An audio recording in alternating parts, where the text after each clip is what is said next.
Bien, buenas noches con todos. Bueno, sientan la libertad de encender sus audios, encender sus videos cuando quieren y hacer las preguntas que quieran. De acuerdo al avance que me entregó el profesor Robert, ¿ya? Hoy día tenemos que ver todo lo relacionado con estructura atómica, ¿ya? El, a ver, viendo el avance que ustedes tienen para desarrollar, o el temario que ustedes tienen para desarrollar, hay un tema que se denomina fenómenos nucleares, que lo vi separado de estructura atómica. Entonces vi por conveniente unirlo, porque en realidad no pueden andar por separado. Así que es un tema que vamos a tratar también el día de hoy como parte del avance. Y también agregué un poco del tema de teorías atómicas, como para poder complementar y terminar de entender el significado de estructura atómica. Porque hablar de estructura atómica es relativamente sencillo, hablar acerca del átomo. No podemos meternos con conceptos más profundos, porque en realidad no tiene lógica, a menos que queramos hacer un estudio más profundo o un desarrollo más profundo del tema, ¿no? Entonces, de todas maneras, que voy a darles las bases para que ustedes, si desean, ¿no?, puedan profundizar en el tema. La realidad de estructura atómica, mejor desarrollo no lo vas a encontrar en un libro de química, sino lo vas a encontrar en un libro de física, en la parte de física nuclear o física de los átomos. De ahí pueden leer la estructura atómica y está mucho mejor explicado que en los libros de química, porque el enfoque de los libros de química es entender la química, ¿no? Entonces la idea es entender la química a través del conocimiento de la base de la química, que son los átomos, los iones, las moléculas. Pero si tú quieres profundizar en estos temas, yo te recomiendo que más que un libro de química, leas un libro de física en la parte de física nuclear o física de los átomos, un capítulo similar que aparece en Física 2, en el libro de Física 2, y ahí puedes encontrar estos temas bastante amplios. No te metas con la matemática, porque la matemática es bastante compleja, pero sí te puedes valer de todos los conceptos que ayudan a entender mucho mejor la estructura atómica. Entonces, por ahí va la recomendación. En todo caso, ustedes tengan tiempo y tengan la curiosidad de entender mejor la estructura atómica. Entonces, nosotros la semana pasada hemos trabajado el tema de materia, ya hemos trabajado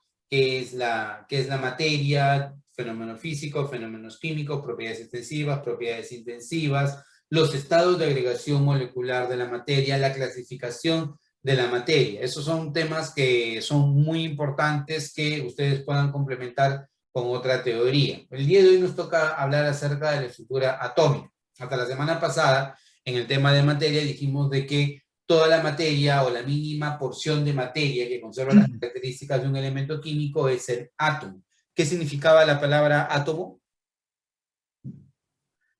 José, no te olvides, faltan 4 maestros, porfa, ¿ya? Ah, sí, no veo que nadie esté en sala de espera. Sí, no hay problema. Ahorita van Ya, a estar. sí, sí. En el momento que yo los veo en sala de espera, los hago entrar, no te preocupes. Ya, entonces, la pregunta es, ¿qué significaba la palabra átomo?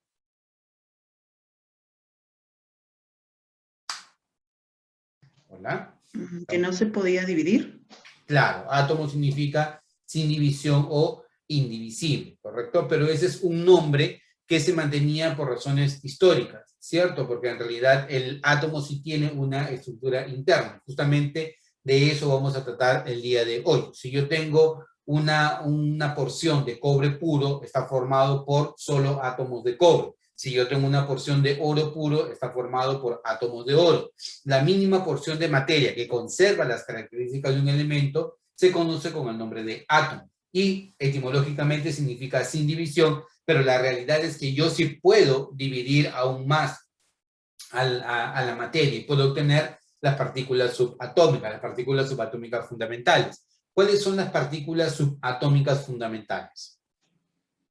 Los protones, los neutrones, los electrones. Excelente. Protones, neutrones y electrones son las partículas subatómicas fundamentales, ¿ya? Entonces, ¿Cómo están distribuidas estas partículas subatómicas fundamentales? El átomo está formado por dos zonas. Una zona central llamada núcleo y una zona externa que es la nube electrónica o la zona extranuclear. El núcleo atómico básicamente está formado por protones y neutrones. Y en la zona extranuclear nosotros vamos a encontrar a los electrones. Los protones y los neutrones no son las únicas partículas que nosotros vamos a encontrar en el núcleo atómico. Nosotros vamos a encontrar muchas más partículas en el núcleo atómico, pero las que definen las características del átomo, las que tienen mayor, vamos a llamarle, mayor vida, ¿no? Son los protones y los neutrones. Mayor vida, mayor estabilidad son los protones y neutrones. Por eso se habla del átomo en función de estas partículas, pero se pueden encontrar muchas otras partículas en el interior del núcleo atómico. A toda partícula que está dentro del núcleo atómico se le da el nombre de nucleón. Por lo tanto, si mencionan quiénes son los nucleones fundamentales son los protones y los neutrones, porque son partículas que están dentro del núcleo y son las fundamentales. Pero ¿hay más nucleones? Sí, hay más nucleones. Pero las fundamentales son protones y neutrones, ¿de acuerdo? El núcleo, ¿es la zona más ligera o la más pesada del átomo? La más pesada. La más pesada, ¿correcto? ¿Es la más grande o la más pequeña?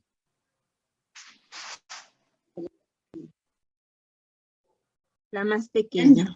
La más pequeña, ¿correcto? ¿Qué carga tiene el núcleo atómico? ¿Tiene carga? Positiva. Positiva, ¿correcto? Entonces, esos tres conceptos es muy importante tenerlos en cuenta. Primero, que el núcleo es la zona más pequeña del átomo, es la zona más pesada, es la zona más compacta y tiene carga positiva. Fuera del núcleo atómico nosotros tenemos a la nube electrónica y la idea de que los electrones giran alrededor del núcleo en órbitas circulares o en órbitas elípticas es una idea que ya de antemano debemos descartar porque en realidad los electrones se encuentran en regiones de máxima probabilidad que reciben el nombre de... ¿Cuál es el nombre de esas regiones de máxima probabilidad donde encuentro al electrón? Orbital. Orbital atómico. Perfecto, ¿sí? Los orbitales atómicos son las regiones de máxima probabilidad en donde se puede encontrar un electrón. Todo orbital atómico admite un máximo de 2 electrones, ¿de acuerdo? Entonces, esa idea de que los electrones giran alrededor del núcleo en órbitas circulares ya debería ser descartada y más bien solamente hablar de la nube electrónica como aquella región externa al núcleo atómico en donde encontramos a los electrones en lugares o en regiones de máxima probabilidad que se conocen con el nombre de orbitales atómicos, ¿de acuerdo? Ahora, si tienen alguna pregunta directamente, por favor, ¿ah? Profesora Cami, creo que quiere consultar algo. ¿No? Ya. Entonces, la nube electrónica tiene carga negativa y el núcleo tiene carga positiva. Entonces, la carga positiva del núcleo se compensa con la carga negativa de la nube electrónica. Por lo tanto, si está compensada la carga positiva con la carga negativa, significa de que el átomo es eléctricamente neutro, ¿de acuerdo? En todo átomo neutro, el número de protones es igual al número de electrones y simplemente no hay una carga neta entre uno y otro, ¿de acuerdo? Ahora, el diámetro del átomo, ¿ya? Es aproximadamente 10.000 veces el diámetro del núcleo atómico. O sea, el núcleo atómico es muy pequeño comparado con el diámetro del átomo, ¿no? Es como muchas veces hacen la comparación de como colocar un alfiler en el centro de un estadio, ¿no? Entonces, ¿qué viene a ser? La cabecita del alfiler viene a ser el núcleo y todo el estadio viene a ser el átomo. Es muy pequeño el núcleo y es en extremo grande el átomo. Y si quieres hacerle otra comparación, ¿no? Recuerda que el diámetro del núcleo es de 1 a 10.000, o sea que si el diámetro del átomo fuera de 1 metro, ¿ya? El diámetro de todo el átomo, el diámetro del núcleo sea 1 metro, el diámetro de todo el átomo sería aproximadamente 10.000 metros, o sea, 10 kilómetros. Si tú te paras en el centro del núcleo atómico, entonces, en teoría, la zona más alejada del núcleo estaría a 5 kilómetros a la redonda, ¿de acuerdo? Entonces, es una forma de cómo ver al átomo en sus dimensiones. Es muy pequeño el núcleo comparado con el tamaño del átomo. Hasta aquí, preguntas, consultas, comentarios.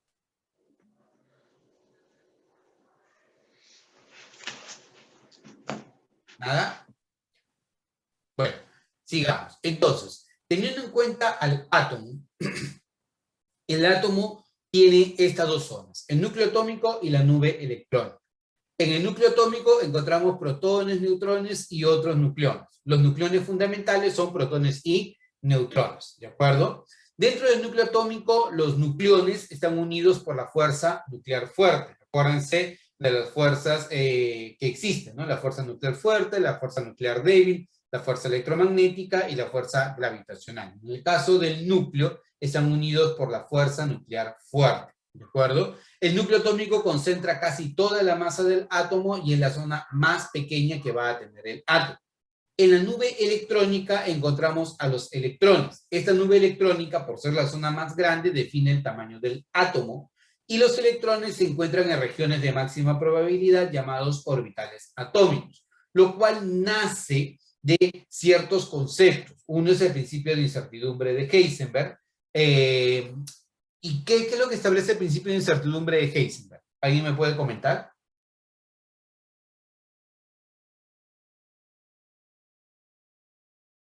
¿Qué propone el principio de incertidumbre de Heisenberg?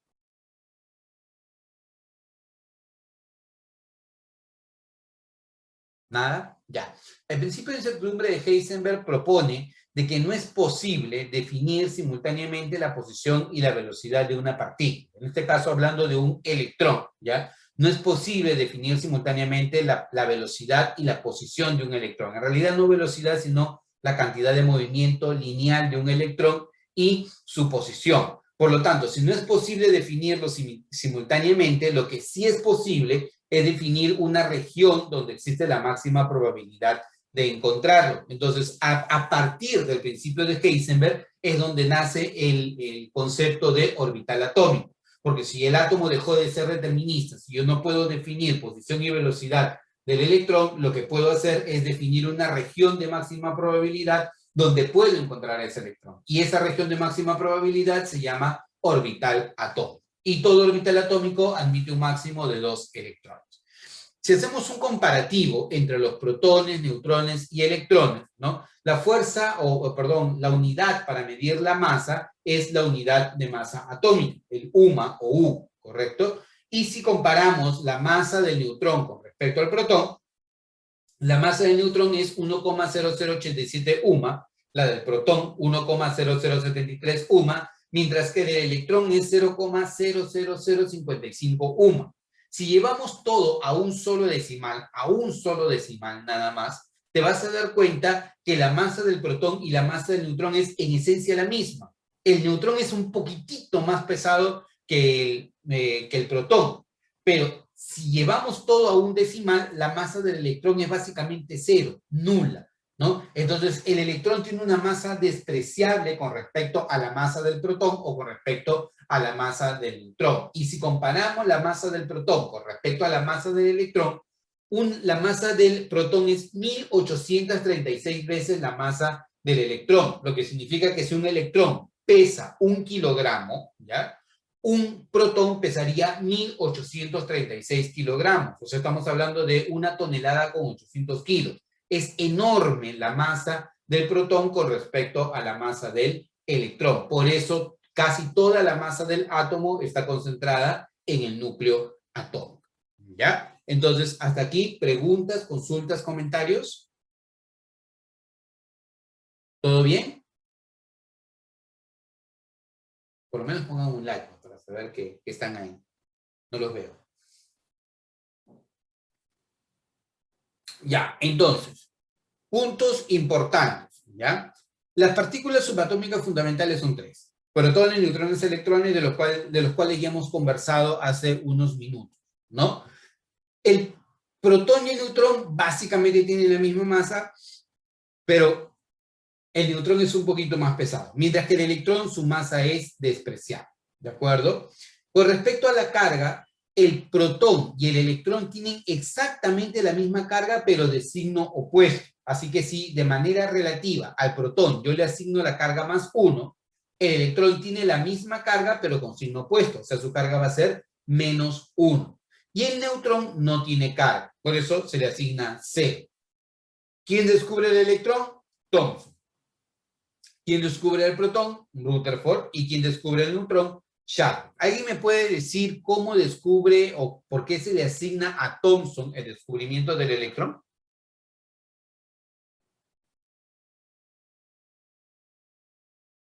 ¿Por qué se le asigna a Thomson el descubrimiento del electrón?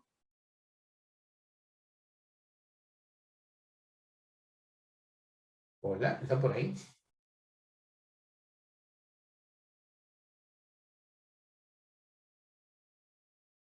Ya, si no, vamos a hacer que participen. Escojo víctimas, entonces. Profesora Carmen, ¿está por ahí? Sí, bueno, porque él ideó el modelo atómico, una masa parecida a un bizcocho y dentro del bizcocho tenía unas pasas y a las pasas le puso como nombre protón y el resto de la masa donde se encontraban los electrones. Ya. Bueno, esa idea tengo más o menos.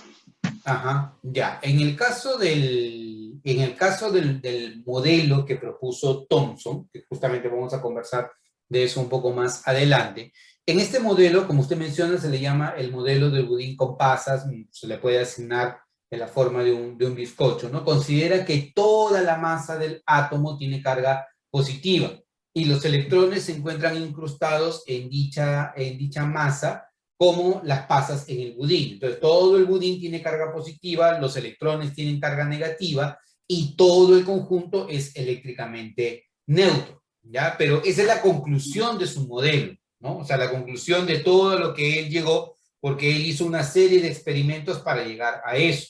A Thomson se le considera como si fuera el descubridor del electrón porque él, haciendo trabajos con los rayos catódicos, llegó a la conclusión de que los rayos catódicos eran un flujo de partículas de carga negativa presentes en toda la materia. Flujo de partículas con carga negativa presentes en toda la materia. Y a estas partículas negativas presentes en toda la materia, a él le asignó el nombre de electrones. Si bien es cierto, Thomson no logró encontrar de manera independiente la carga y la masa del electrón, lo que sí pudo hacer es determinar la relación carga-masa del electrón. Y al determinar la relación carga-masa del electrón, entonces Robert Millikan, a partir de su experimento de la gota de aceite, logró determinar la carga del electrón. Entonces, descubierto por completo el electrón. Pero quien hizo prácticamente el mayor aporte y básicamente dijo, sí, toda la materia tiene partículas negativas y esas partículas negativas le llamó electrones, es John Joseph Thomson. ¿Ya? Entonces hablaremos de ellos un poquito más adelante. Por eso se le considera a Thomson el descubridor del electrón. ¿Ya? Ahora, veamos otro concepto. Acá, importante, necesito su participación. Dice, señale verdadero o falso según corresponde. Los protones poseen carga positiva y no pertenecen al núcleo atómico. ¿Verdadero o falso? Los protones poseen carga positiva y no pertenecen al núcleo atómico. ¿Verdadero o falso? Falso. Falso, ¿correcto? Falso. ¿Por qué? Porque sí poseen carga positiva y también pertenecen al núcleo atómico. Los neutrones no poseen carga eléctrica y pertenecen al núcleo atómico. ¿Verdadero o falso? A los neutrones no poseen carga eléctrica. Sí, verdadero.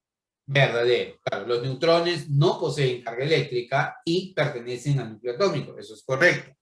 Los electrones poseen carga negativa y son las partículas subatómicas más ligeras. ¿Verdadero o falso? Verdadero. Verdadero, claro. Mientras no nos digan los contrarios, siempre cuando se refieren a partículas subatómicas fundamentales o partículas subatómicas, se refiere a protones, neutrones y electrones. Entonces no es complicarse la vida. A veces cometemos el error de que hemos leído tanto y hemos investigado tanto que aparecen en nuestra mente muchas partículas. Hay que trabajar sobre el común denominador del avance, ¿no? Que es considerar que las partículas subatómicas fundamentales son protones, neutrones y electrones. Por lo tanto, en este caso, la alternativa de respuesta, falso, verdadero, verdadero, sería la letra A, respuesta. Siguiente. Señale verdadero o falso respecto al núcleo atómico. Primero me dicen que el núcleo atómico no posee carga. ¿Verdadero o falso?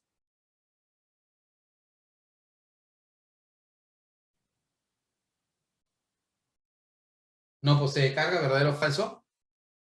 Falso. Falso. Sí posee carga. La carga del núcleo es I, ¿correcto? Es la zona más pequeña del átomo. ¿Verdadero o falso? Verdadero. Verdadero. El núcleo atómico es la zona más pequeña que tiene el átomo. Contiene solamente a los protones y a los neutrones. ¿Verdadero o falso? Verdad. ¿Contiene solamente a los protones y neutrones? No. Cuando no, Falso. ¿Falso? Ay, ¿por qué falso? Porque hay otros nucleones, estos, bueno, son los más conocidos, tienes pero razón. pueden haber Claro. otros. O sea, cuando les pongan esos conceptos de siempre, solo, nunca, ¿ya? Den un poquito de vuelta en la proposición, ¿ya? Porque esos términos casi siempre están asociados a que, como una alerta, ¿no? Piensa bien en lo que vas a responder, porque si yo te pongo solamente, o solo, o nunca, o siempre, en química casi siempre hay una excepción. Si me dicen, contiene solamente protones y los neutrones, no, hay muchos más nucleones. En realidad, hay más de 200 nucleones dentro del núcleo atómico, pero los principales, los que tienen mayor estabilidad, son los protones y neutrones. Entonces sería falso, verdadero y falso. Alternativa para este caso sería la letra C. ¿Ya? Continuemos. Señale verdadero o falso según corresponde. Un átomo es neutro cuando posee el mismo número de protones y neutrones. ¿Verdadero o falso? Verdadero. Falso. Falso. Es neutro cuando tiene la misma cantidad de protones De protones y electrones. y electrones, tal cual, porque la carga positiva del núcleo se compensa con la carga negativa de los electrones. Por lo tanto, esa alternativa es incorrecta, ¿no? La nube electrónica es la zona más pequeña del átomo, ¿verdadero o falso? Falso. Falso, es la zona más grande del átomo, ¿no? Es prácticamente la que define el tamaño del átomo. Los protones, neutrones y electrones se denominan partículas atómicas fundamentales, ¿verdadero o falso? Verdadero. Verdadero, claro. Protones, neutrones y electrones son las partículas subatómicas fundamentales. Si me hablan de nucleones fundamentales, son protones y neutrones. Si me hablan así a seca, partículas subatómicas, protones, neutrones y electrones, ¿no? O sea, solamente enciendan sus alertas cuando aparezca la palabra solamente, siempre, nunca, ¿no? Porque eso puede dar lugar a que haya alguna excepción y tener en cuenta cuál es el marco teórico que están siguiendo, ¿ya? Entonces, esto viene a ser alternativa a la letra C. Señale verdadero o falso según con respecto al núcleo atómico. ¿Posee carga positiva, verdadero o falso?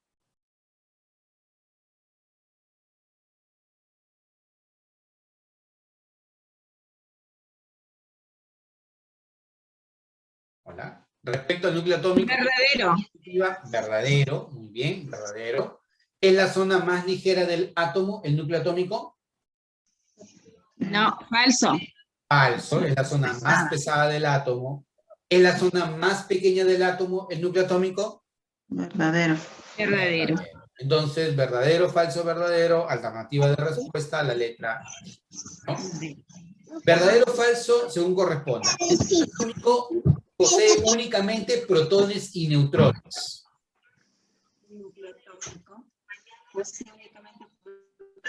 Falso. ¿No? Esa palabrita, únicamente, ahí, enciendo las alertas, ¿no? Falso. Únicamente, no, sí tiene protones y neutrones, pero hay muchas partículas en su composición. Incorrecto. Los electrones se encuentran en el núcleo atómico, ¿verdadero o falso?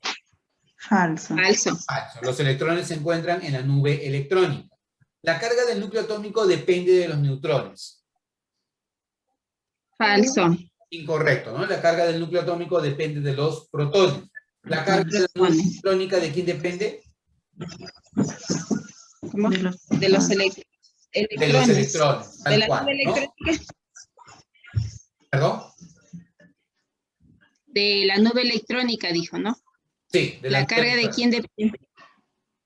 La Ya, carga los electrónica depende de los electrones, claro. El núcleo atómico, su carga depende de los protones, ¿no? y en conjunto todo el átomo es eléctricamente neutro. Entonces, esa alternativa también es incorrecta. Por lo tanto, acá, falso, falso, falso, todos son falsos, ¿no? Dice, respecto a las proposiciones, los protones son partículas con carga positiva, ¿verdadero o falso? Verdadero. Verdadero, muy bien. Sí. Los electrones son las partículas subatómicas más ligeras, ¿verdadero o falso? Verdadero. Verdadero, claro, dentro del grupo que hemos visto, ¿no? O sea, si te dicen así muy general, sí, verdadero, ¿no? Puede ser que haya partículas incluso más ligeras, pero en realidad, cuando me dice partículas subatómicas, se está refiriendo a protones, neutrones y electrones, y eso es lo que debo comparar. Los neutrones se encuentran en el núcleo atómico, ¿verdadero o falso? Verdadero. Ah, es correcto, los neutrones están en el núcleo atómico. Entonces, en este caso, verdadero, verdadero, verdadero, alternativa de respuesta, la letra C. Están negros. Ya. Dice, indique verdadero o falso según corresponda. El átomo está constituido por 3 partículas fundamentales, siendo el neutrón la partícula de mayor masa. ¿Verdadero o falso?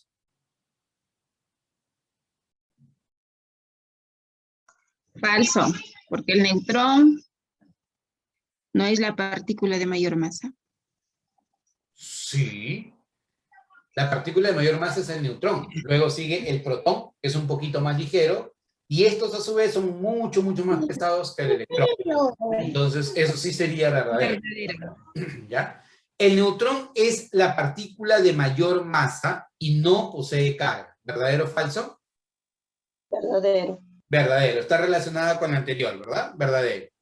El protón y el neutrón son nucleones. ¿Verdadero o falso? Sí. Verdadero. Verdadero. ¿Por qué son nucleones? Porque son partículas que están En el núcleo. atómico. Excelente. Entonces, por este caso, todos son verdaderos. Alternativa de respuesta, la letra A. Bueno, entonces, ahora, vayamos a un siguiente concepto, ¿no? ¿Cómo separamos a los átomos neutros de los iones? Un átomo neutro es el que no tiene carga, ¿no? Porque la cantidad de protones y electrones es la misma en su composición. Pero un ion sí tiene carga. ¿Y por qué tiene carga un ion? Porque es una especie que ha perdido o ha ganado electrones. Y eso es algo que yo siempre le comento a mis alumnos y ahora se lo transmito a ustedes, ¿no? Es muy importante manejar muy bien los tiempos en los que se expresa esto de acá. Porque muchas veces nosotros estamos frente a un catión, ¿ya? Y decimos, esta es una especie que pierde electrones. O estamos frente a un anión y decimos, esta es una especie que gana electrones.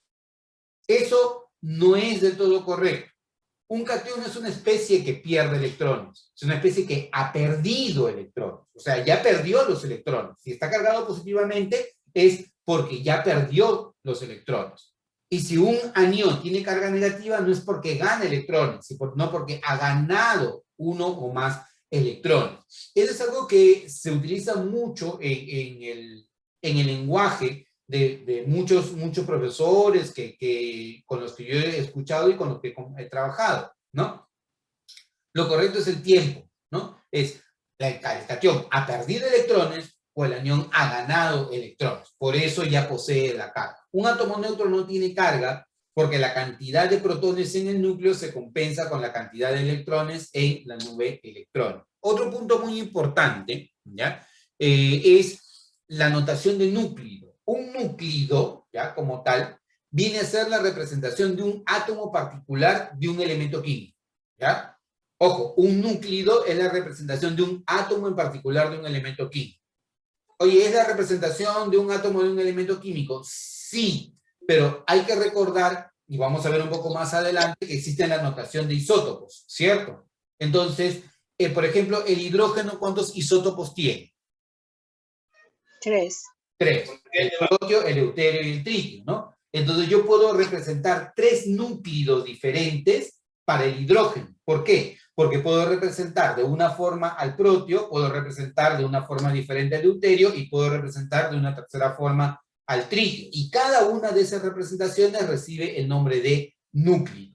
Si yo te digo que el carbono tiene 2 isótopos, ¿ya? Haciendo de cuenta que el carbono tiene 2 isótopos, el carbono 12 y el carbono 14, ¿cuántos núclidos puede tener el carbono? ¿Cuántos núcleos? 2. Porque lo podría representar de dos maneras, el núcleo del carbono 12 y el núcleo del carbono 14. Cada representación específica recibe el nombre de núcleo, ¿ya? Entonces, cuando nosotros hablamos de un núcleo, es la representación de un átomo de un elemento químico. Y normalmente nosotros lo que vamos a encontrar es lo siguiente, que en la parte inferior izquierda, representado con la letra Z, aparece el número atómico o carga nuclear. ¿El número atómico representa la cantidad de qué en el átomo?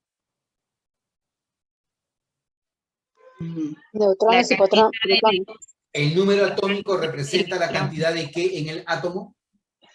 La cantidad de electrones y también la cantidad de protones.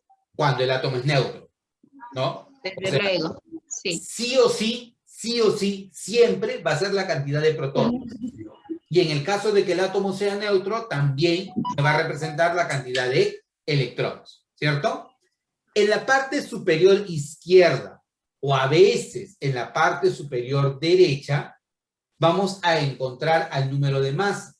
¿Y qué representa el número de masa? Representa la suma de los Protones y neutrones. protones y neutrones. Por lo tanto, el número de masa siempre va a ser un número ¿de qué tipo? Superior a la cantidad de protones y neutrones. Porque es el total. Ya, no era exactamente lo que esperaba recibir como respuesta, pero sí. Eso no se cumple para el protio, por ejemplo. El protio, el número de masa es igual al número atómico porque el protio no tiene neutrones, ¿ya? Pero lo que yo esperaba como respuesta es que el número de masa siempre va a ser un número entero, ¿ya? No es lo mismo número de masa que masa atómica, ¿ya? El número de masa es un número entero que define la cantidad de protones y neutrones. Pero la masa atómica es un número que resulta de la comparación de la masa del átomo de un elemento químico respecto a un patrón de referencia, que es el carbono 12. Entonces, cuando nos refiramos a el número de masa, no es lo mismo que la masa atómica. En muchos casos hay bastante cercanía por un tema de que la cantidad de protones y neutrones básicamente define la masa del átomo, pero el número de masa no es masa atómica. El número de masa siempre va a ser un número entero que define protones y neutrones, ¿ya? Entonces, esa es la notación. Ahora, en el caso de los iones, si se nos corta la clase, entramos inmediatamente al siguiente enlace que le debe haber enviado el profesor Leso, ¿ya? Entonces, en el caso de los iones, ¿ya? Los iones pueden separarse en dos grandes grupos. Uno son los cationes y otros son los aniones. Y como les había mencionado, la diferencia entre un catión y un anión es que el catión es una especie que ha perdido electrones, mientras que un anión es una especie que ha ganado electrones. Entonces, una especie que ha perdido electrones se carga positivamente porque hay mayor cantidad de protones en el núcleo que electrones en la nube electrónica. Y un anión es una especie que tiene carga neta negativa porque ha ganado electrones en su nube electrónica y hay mayor cantidad de electrones que protones en su núcleo atómico. Cuando veamos un poco de propiedades periódicas, vamos a analizar el tamaño de los átomos, pero les pregunto para hacer la interacción. Cuando un átomo ha perdido electrones, ¿qué pasa con su tamaño? ¿Aumenta o disminuye? Cuando un átomo ha perdido electrones, ¿qué pasa con su tamaño? Disminuye. Disminuye, claro, porque si un átomo pierde electrones, es mayor la cantidad de protones que la cantidad de electrones en la nube electrónica. Entonces, como existe mayor fuerza de atracción que fuerzas de repulsión, entonces la nube electrónica se contrae. Por eso típicamente, o por eso decimos que cuando un átomo ha perdido electrones, su tamaño se reduce. Mientras que cuando un átomo gana electrones o ha ganado electrones, su tamaño aumenta.